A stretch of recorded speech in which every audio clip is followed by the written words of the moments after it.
ఏంట్రా? సార్, ఆ మిలిటరీ విషయం ఉంది కదా, దానికి వ్యతిరేకంగా కొంతమంది స్టూడెంట్స్ పోరాటం చేస్తున్నారని న్యూస్ వచ్చింది. ఒక్క నిమిషం లైన్లో ఉండు.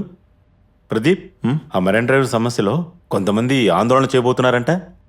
సార్, మనం దాన్ని లైవ్ టెలికాస్ట్ చేద్దామా? రేయ్, సార్ చెప్పండి సార్. నువ్వు లైవ్కి రెడీ అవ్వు.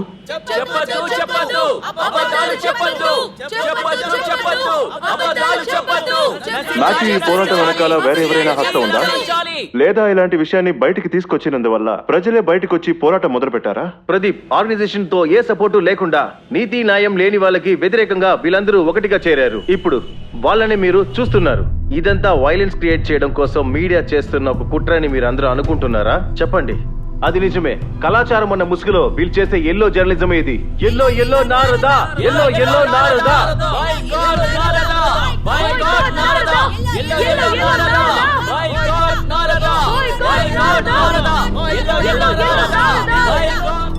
నేను తర్వాత ఫోన్ చేస్తాను.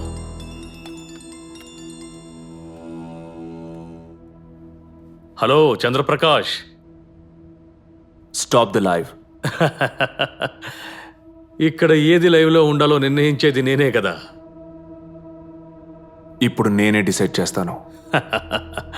బాబు చంద్రప్రకాష్, నేను ఈ బిజినెస్లోకి వచ్చి చాలా ఏళ్ళయింది. నీ బెదిరింపులు నా దగ్గర కాదు. నగ్నంగా నుంచున్న కూతురుని ఏ తండ్రి చూడాలి అనుకోడు, అందులోనూ మీరు అస్సలు అనుకోరు. మీలో ఉన్న పిరికి తండ్రి కంటే ధైర్యంగా ఉండే ఎడిటరే నాకు ఇష్టం.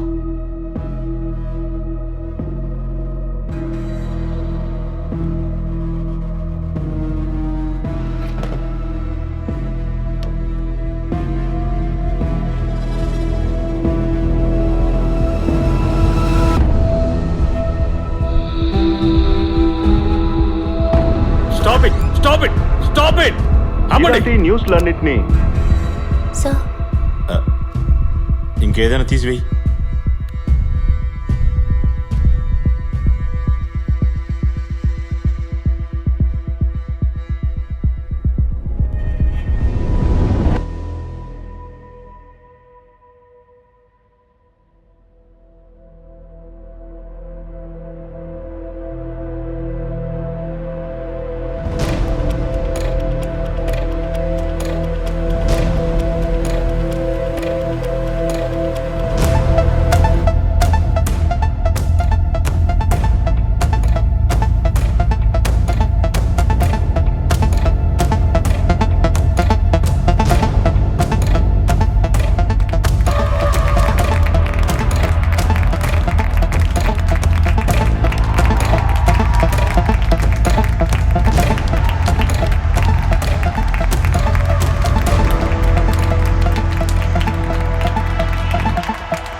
మూడు అడుగులేసి మనం ఈ ముల్లోకాల్ని జయించాం.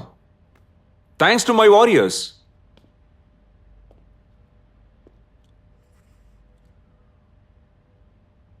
I want dirt.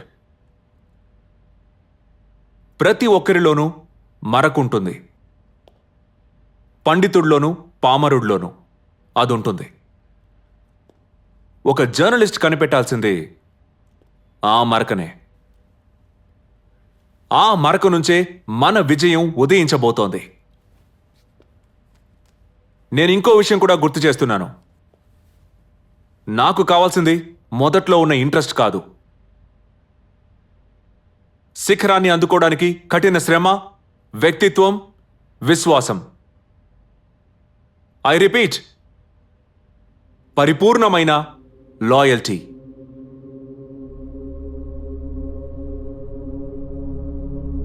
Have fun.